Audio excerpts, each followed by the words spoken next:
Sometimes life can be like you're running on a hamster's wheel. The hamster, it doesn't make any difference whether he walks or runs or how fast he goes. It just goes round and round and round and never seems to get anywhere. And perhaps you've been feeling that way. And I sense in the spirit today that there are many folks that are in this kind of situation. You're feeling a bit directionless and accomplished. And perhaps you're busy with a lot of things, but somehow you don't feel that you're doing the right things and you don't feel that you're accomplishing anything, especially for the Lord. Well, sometimes, in fact, often, all of us have this experience. And it doesn't make any difference what kind of person you are. You're just going to approach it in a different way. You see, now there are four main temperaments, and each temperamental type will have a different kind of situation where this is concerned. The driver temperament, for example, is a hard driving temperament that's very time oriented and work oriented. The driver thrives on work, often be classed as a workaholic. So the driver is the kind of person, he's that hamster, he's going flat out on that wheel, hardly stopping. Work is important. We got to get the job done. We must get it done, and we must get it done on time. And you're not distracted from other things. If people come to try and speak to you while you are working, you get irritated because they're interrupting your workflow. And so you get your head down, and there you're going. Now, perhaps that's the kind of person you are. And right now, you've been very busy with a lot of activities, probably especially at your job or at work or whatever other responsibilities you have. You're on the go, on the go. But where does the Lord fit into the picture? If the Lord were to kind of try and interrupt you and say, excuse me, there's something I'd like you to do, would you tend to do him the same way and say, I'll get to it shortly, Lord. I'm just busy with this job. Once I've got it done, I'll get to it. Yeah, sure you will. You never do. Right. That's the driver temperament. And then we have the expressive. The expressive thrives on excitement and goals and on doing new things. Give the expressive a new target, a new goal, something exciting to accomplish, and they pull out all the stops. Brrr, there he goes, the hamster on the wheel. You're right, he's wanting to reach his destination. And perhaps you have a project, or you've had a project to do, and man, that kept you going. You left out everything else in your life. You didn't take time out, didn't even take a break, because you wanted to get that done. It was exciting, and you wanted to accomplish it. And now it's accomplished. The goal has been reached. Where do we go from here? Now, that goal may even have been a ministry goal that God gave you.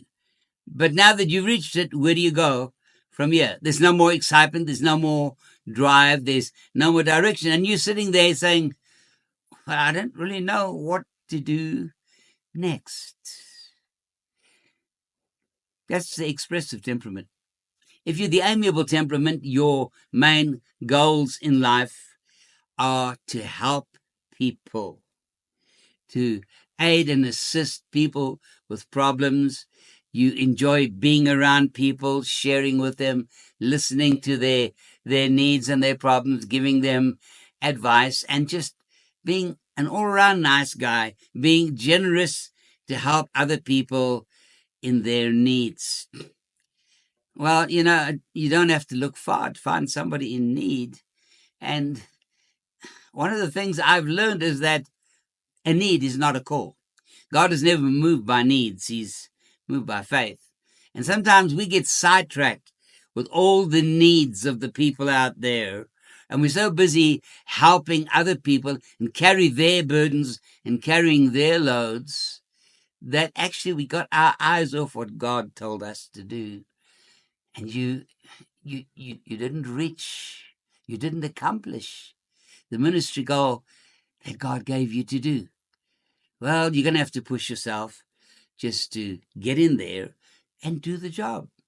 Whereas the driver has to hold off on the work and take time to be with people, the amiable has to take time out with people and get to the job.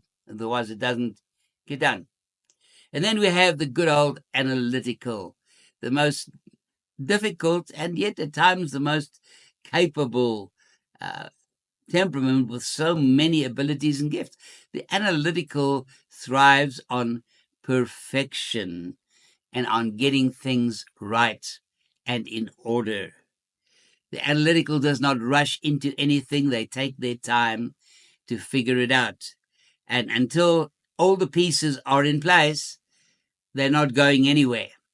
See, the analytical is checking the hamster's wheel to make sure that the bearings are good, to make sure that it's not going to fall apart, to make sure it's going to work okay once I start running, and they never get to running. Well, God's called you and he's told you that you must do something for the kingdom of God, and you're thinking, I really would like to. I would like to minister. I would like to preach, but I don't know enough of the word. I'm not really that good a speaker. So I'm going to get some training, going to have to get some experience. And until I feel happy with myself and my ability to do these things, I can't go off half-cocked. I can't go out there and do a half job, because it's for the Lord. And it must be right. And it must be perfect. You're going nowhere. Now, I'm sure you fit it into one or more of those temperaments. Most of us are a mixture of temperaments. And you're sitting in a situation right now where you're saying, I really want to work for the Lord. I really want to accomplish what God's called me to do. There's so many things that I want to do. But why you're not doing them? Because you're a driver and you have other jobs that are sidetracking you and keeping you busy. When we first started this ministry, I was the only programmer. And I used to spend a lot of time writing programs to design our websites and to make them work efficiently. And I would spend a whole day just trying to get one little program to work. And if you're a programmer, you can know that it can take you a whole day just to find a bug in the system. And at the end of the day, you are weary, but you have a sense of accomplishment that you did some work. But how many people did you bring to the Lord during your work? How many people did you minister to and help along the way with your work? You see, we can always justify and make excuses. But no matter what your temperament, you're always going to face the same thing. So how do we get around this?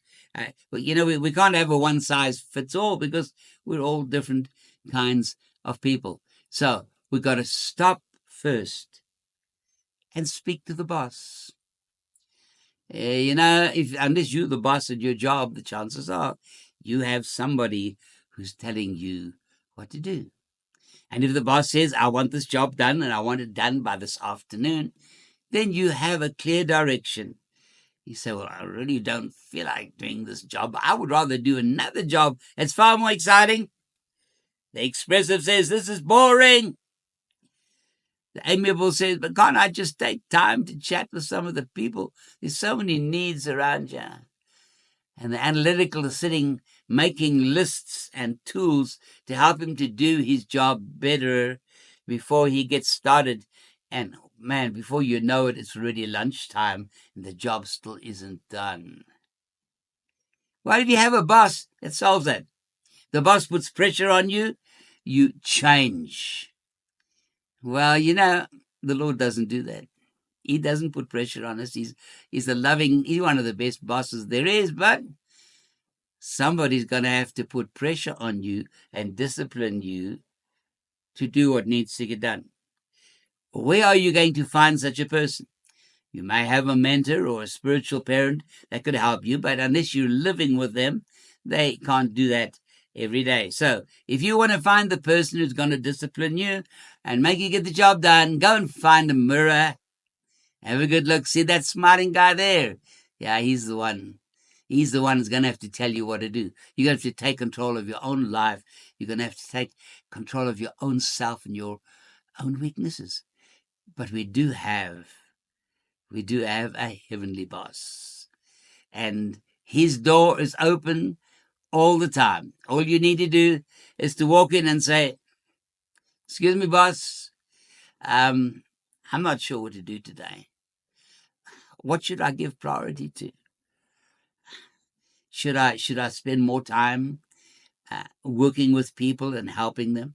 Should I move more into prophetic ministry, which is very exhortational and encouragement? Or should I get into the Word and do some good sound teaching and share good principles with the people? Do you want me to go out and reach the lost? What do you want me to do today?" And he's not going to push you or force you. He's going to offer you some alternatives, and he'll come up with some creative idea. If you're an expressive, he's going to come up with a new creative idea that's going to light your fire, and you're going to get out there.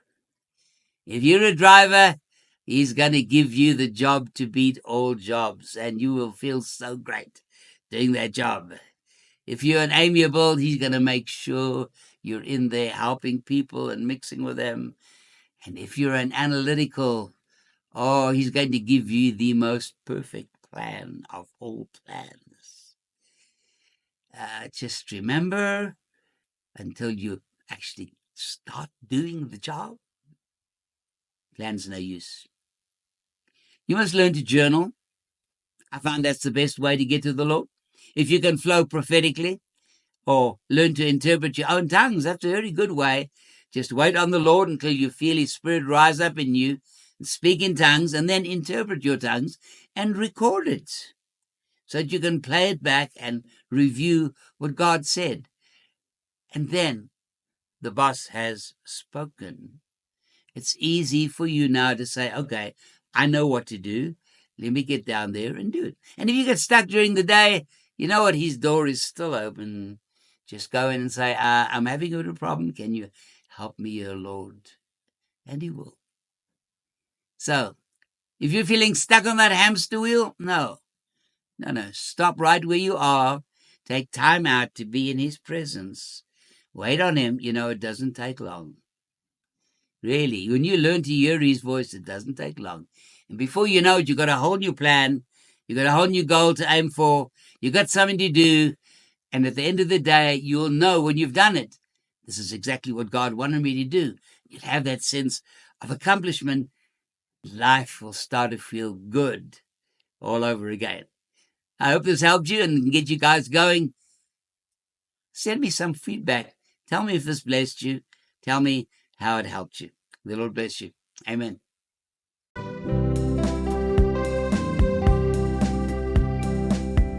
God put you in charge of this world, gave to you authority.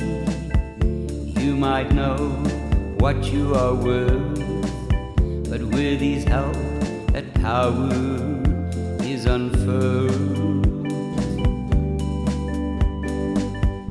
You are in control of your life. God has put it all in your hands. You must choose to win or strive. You must lay out your battle plans. God gave you a part of Himself, but there's a limit to your power. You can do things just like Him, by His Spirit working deep within. You are in control of your life. God has put it all in your hands. You must choose to win or strive. You must lay out your battle.